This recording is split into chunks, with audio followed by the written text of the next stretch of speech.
প্রিয় দর্শক বন্ধুরা, আশা করি সকলে ভালো আছেন। আজকে আপনার সাথে আমি হাজির হয়েছি আজিজ রিয়াদ নাটক আপডেট অফিসিয়াল চ্যানেল। সবাইকে জানাচ্ছি স্বাগতম। আজকে আপনার সাথে যে নতুন এক নাটক নিয়ে হাজির হলাম, সে নতুন এক নাটকটির নাম হচ্ছে সত্য মতিন। এই নাটকটির ভিতরে বরাবরের মতন অভিনয় করতে দেখা যাবে মোশাররফ করিমকে ও আয়েশা খানকে। বরাবরের মতন এই নাটকটি রচনা করেছেন আশরাফুল চঞ্চল আর পরিচালক করেছেন সাগর জাহান। ইতিমধ্যে কিন্তু এই নাটকটি কিন্তু অলরেডি কিন্তু বেশ কিছু পোস্টে কিন্তু অনেকদিন আগে থেকে আমাদের মাঝে রিহার্সাল করা হয়ে গেছে। ইতিমধ্যে তাও দেখতে পাচ্ছেনই, অসাধারণ হয়েছে পোস্টারগুলো। অবশেষে এই নাটকটি ইউটিউব পর্দায় আসতে যাচ্ছে খুবই শীঘ্রই। এই নাটকটি কিন্তু একটি ট্রেলার প্রকাশ করা হয়েছে আমাদের মাঝে, তাও দেখতে পাচ্ছেনই।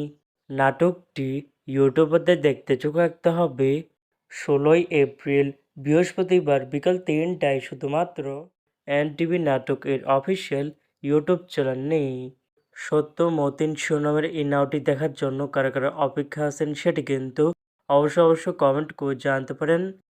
আর এরকম নতুন নতুন একক নাটক, ওয়েব ফিল্ম, ওয়েব সিরিজ অথবা ধারাবাহিক নাটকের আপডেট ভিডিও পেতে এখনই চ্যানেলটিকে সাবস্ক্রাইব করে রাখতে পারেন। পাশে থাকা বেল আইকনটিকে অন করে রাখতে পারেন। তাহলে নতুন নতুন একক নাটকের আপডেট ভিডিও যাবে সবার আগে সর্বপ্রথম। চাইলে আমাদের একটি ফেসবুক পেজ ফলো করে রাখতে পারেন। ফেসবুক পেজটি আমি লিঙ্ক দিয়ে রেখেছি পিন কমেন্টে অথবা ডিসক্রিপশন বক্সে। ধন্যবাদ সবাইকে।